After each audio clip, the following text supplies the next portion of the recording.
What's happening, people? This is Krept Konan. And we're here at Pause TV. Stay locked, play that.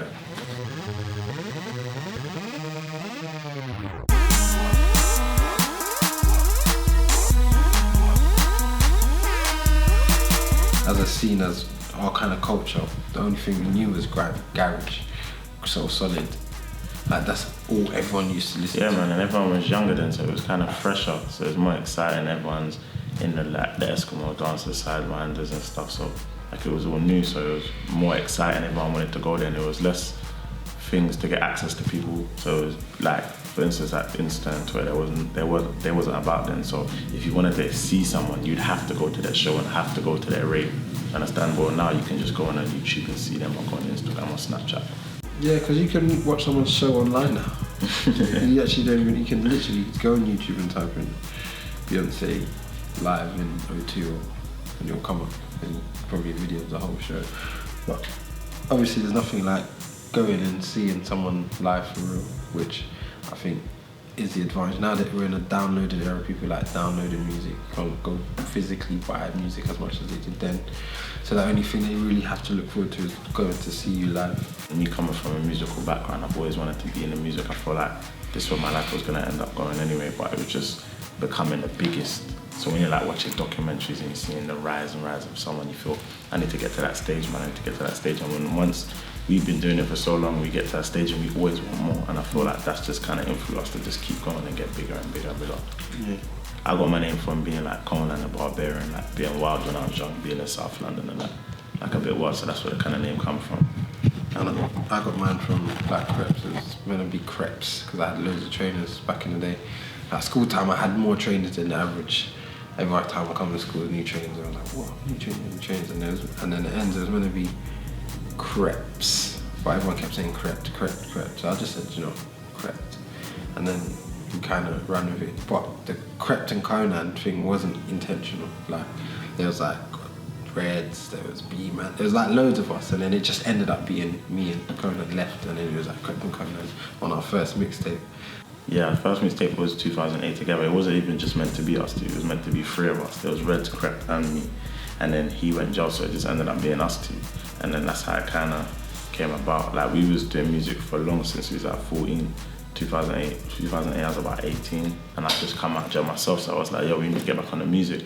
And then yeah, we was like, cool, we're gonna make a mixtape. And then yeah, it just happened to fall in place that it was just me and him doing it. And then it just happened to be called Krept Konan. Yeah, like the way it ended up. Yeah, so it was a proper coincidence. Fate, I see it as, isn't it? Like, I was thinking of like names that I would call like an album that you listen to in your car, and it, like when I was listening to one of the songs, I kind of took the long way home to go to my house, and that's how I came up with the name. And then when we listened to our album, it was like music you listen to in your car on a journey. And I wanted everybody to be like, you want to listen to the whole album, even if you have to take the long way home. I feel like there's a song called Fell Apart where we're talking about when we was making an album and making a mixtape, and we kind of touched on like what we was going through at the time. And that's like, the interlude of that is me and my mum singing when I was like 3. So that whole like song and interlude, there's like 2 songs in one, so that whole thing is kind of special to me. We could see a sneaker on the shelf that we've never heard of it before, and it just looks sick. If it looks sick, I'll wear it. I don't really care about who it is or what. Yeah, man. It's just about what I'm it looks over like. that stage. Like, it's about what it looks like. Like I'd rather like go buy a sick pair of trainers that I see in Zara than somewhere in Prada or something. Do you know what I mean? And it just depends. If it looks sick, that's what I'm on. You know, I was watching a documentary one time. It was like music, fashion. I forgot what the name was, but it was talking about music and like fashion, how they coincide and stuff. And there was a part where Diddy goes, music makes millions, clothes makes 100 millions. And he was on the runway doing all that, and I was like, yeah, we need to make clothes. Like, we need to get into that because he's talking sense. So it was just breaking down like fashion and the music. So like being kind of business minded, we would like to get our hands in every pie. So that's what kind of sparked it. Wiz Khalifa heard Don't Waste My Time. He was like, yo, this is sick. He saw us at Wireless and he was like, yo, brought us in his change room. He was like, yo, what you look working on? He was like, album. He was like, can I get on the album? He was like, of course you can get on the album. Made the song. Like, it just all happened organically. Same with YG. He was on after us at Wireless.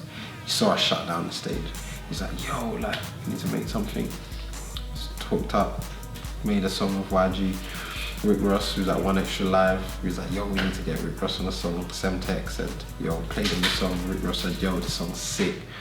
And like, I just, like, the way we done it, it was just all organic. Like, we didn't go and force any collaborations or think, like, try and ask the label to make a collaboration. Do you know what I mean? It all just happened.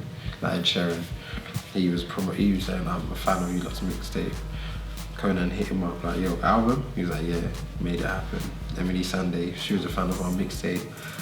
So that's how it all happened, do you know what I mean? So, like, everyone's like, yo, this is just sick. It's glossy. It's very, like, different to what we've done before. We kind of shut up the levels of it. Like, we watched, like, old school PD and mix video, like AO, and any video that's kind of two people flexing in a studio built set.